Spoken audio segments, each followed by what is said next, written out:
What's up, weirdo? Shadetree Surgeon here, behind the dirty shame, very early in the morning because I am picking up my bike because I left it here last night. Wild night last night. Had a great time with a lot of subscribers who came up to the pub. If you want to know about meetups like this, which I do pretty frequently, make sure you're following me on Instagram and on Facebook. I actually had an event set up, a beer tasting last night, and had a bunch of people show out. Some people from Orlando rode down.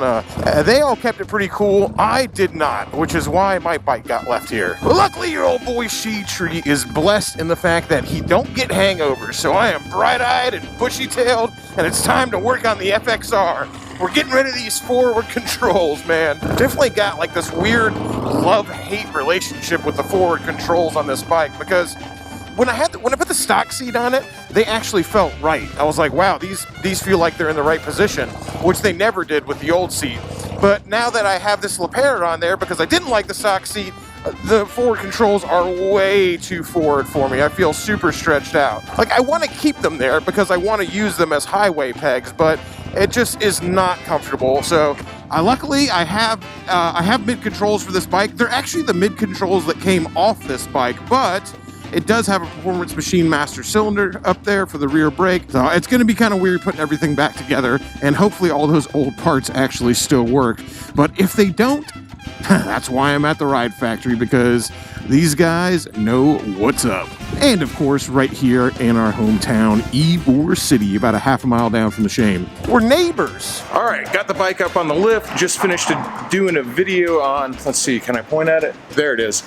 On that Thruxton over there. That video will probably be up before this one. But now it's time to work on the Krusty Glide. It's time to put mid controls on Barf Party. So I actually have the original mid controls, like I said earlier, but they've been sitting around for a little while, so there shouldn't be anything wrong with them, but we're gonna go ahead and flush everything out with brake clean.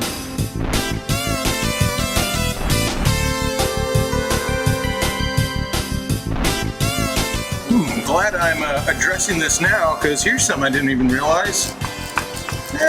Maybe that should be tightened a little bit. Well, Shelby's always kind enough to let me use his tools, which I'm very appreciative of. I always like finding them specialty ones in there, like the shave down wrench. I'm sure he needed that for something.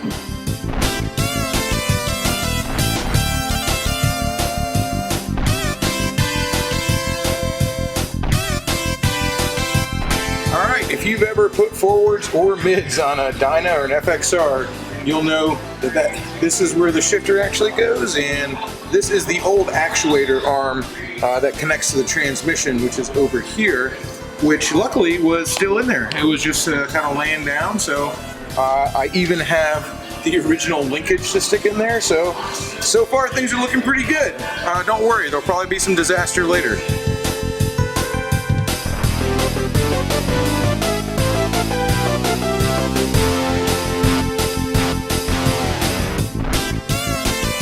Let's take this back out because I forgot to put Loctite on it. And on this bike, everything gets Loctite.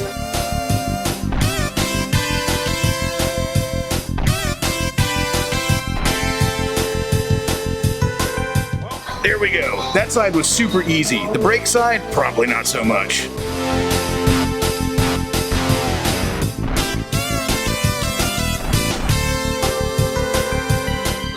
Once again, smart guy over here forgot Loctite. As always, wouldn't be me unless I had to do it twice.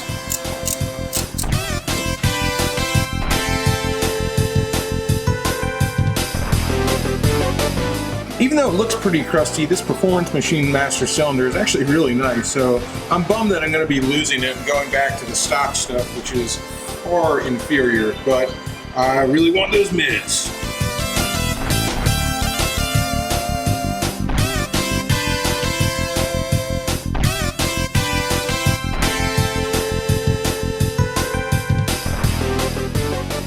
Alright, Shelby once again saved the day, because who has this part lying around? And that's what I needed. My man. Alright, getting closer. Just in case this is a total disaster, I am leaving that on for right now in case we gotta go back. But as for right now, all that's left is to fill it full of fluid, bleed it, and test ride it. He says with such confidence. So usually when I bleed brakes, I just smack the pedal, wait for all the bubbles to come up out of there, but Shelby has a better way. I was just prepared to start sitting here for a very long time doing this, but Shelby's gonna make short work. All right, I had to put a new bleeder on there because the old one broke right off. Luckily, they had one here. And Shelby recommends, to avoid that same thing happening, because what we did is we snapped that right off trying to open it, go ahead and put some anti-seize on this motherfucker. Shelby says it's a good idea. I'm gonna go ahead and trust him.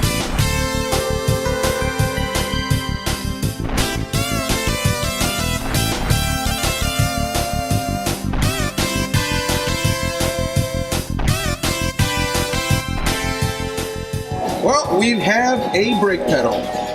Whether it actually stops the bike or not remains to be seen. And would you look at that? We've even got a brake light. Amazing. Actually, seriously, I'm kind of amazed. There's been problems, but it's working out a lot better than it usually does for me. So I definitely want to keep the front foot pegs because I want to use them as highway pegs. And I'm going to go ahead and switch those rubber ones to the back because this bike vibrates enough. With metal foot pegs, it's going to be putting my feet to sleep.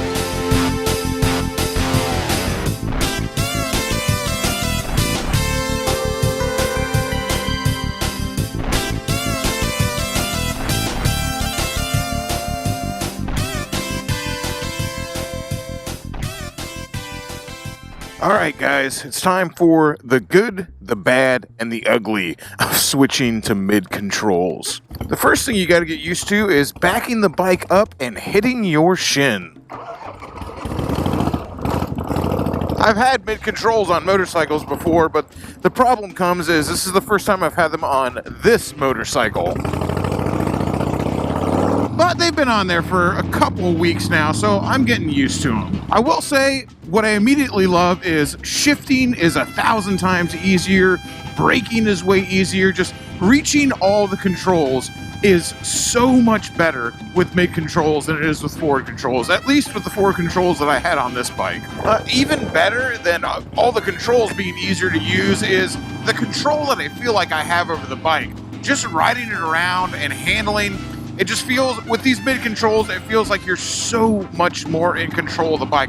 I don't know if you are or not, but it definitely feels that way. So when it comes to being aggressive or even slightly more aggressive, not that this FXR can really do too much that's considered aggressive. It's kind of a wet noodle.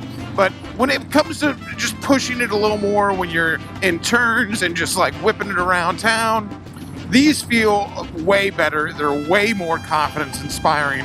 Well, that remains to see if that's a good thing or not. So I don't know how much confidence one should have on an 80,000-mile FXR from 1986. Confidence might be a bad thing. And now for the ugly. Unfortunately, the mid-controls don't work very well with these bars and the seat that I have on the motorcycle. This LaPera one-piece seat is too far back and too low to really work comfortably with these mid-controls, especially with these buckhorn bars. So with all this shit that I've talked about T-bars, all I can really think right now is, holy crap, these mid-controls would be so much more comfortable with a set of T-bars on it. So I actually think I'm going to go back to my old pullback risers. I mean, I'm not going to do the super high, straight broom handle T-bars like that, but I think I'm going to end up doing some risers with some pullbacks and some pullback MX bars, because just straightening up my body a little bit with these things down there is going to make a world of difference. One of the reasons I wanted mids is to be able to stand up on the bike. You know, because when you're touring and stuff like that, there are times you want to stand up, and especially going to a place like Mexico, there are definitely times you want to stand up, and you try standing up with these things, and that's just not going to work. So I need bars that are a little higher and a little farther back. And the seat saga continues. I am about to get rained on, so we better wrap this thing up. Like I said, the seat saga continues. I've got another seat coming. It's enormous, it's ridiculous, and it looks really, really comfortable. Now, if you're gonna ask what I'm gonna do with this old seat, I think what I'm gonna do is donate it to the Instagram page, FXR Bazaar. and have them sell it for, just like a little bit of money, just to give back to the community, because FXR Bazaar helps out FXR riders so much with parts and cheap parts and people looking for parts. So I love those guys, and I bought a lot of stuff through there. So I think I'm just going to donate it to them because it was given to me, and I'm not going to sell it. I don't want to make any money off something that was given to me. Anyway, let's try to make it home before I really get dumped on. Long story short, I like the mids. I'm glad I switched it back to mid controls, but it's definitely necessitated doing some other stuff to the bike. So the saga is not over. And of course, with a bike like this that's constantly falling apart, will the saga ever really be over for the FXR? What is dead may never die. Till next time, y'all, keep it weird.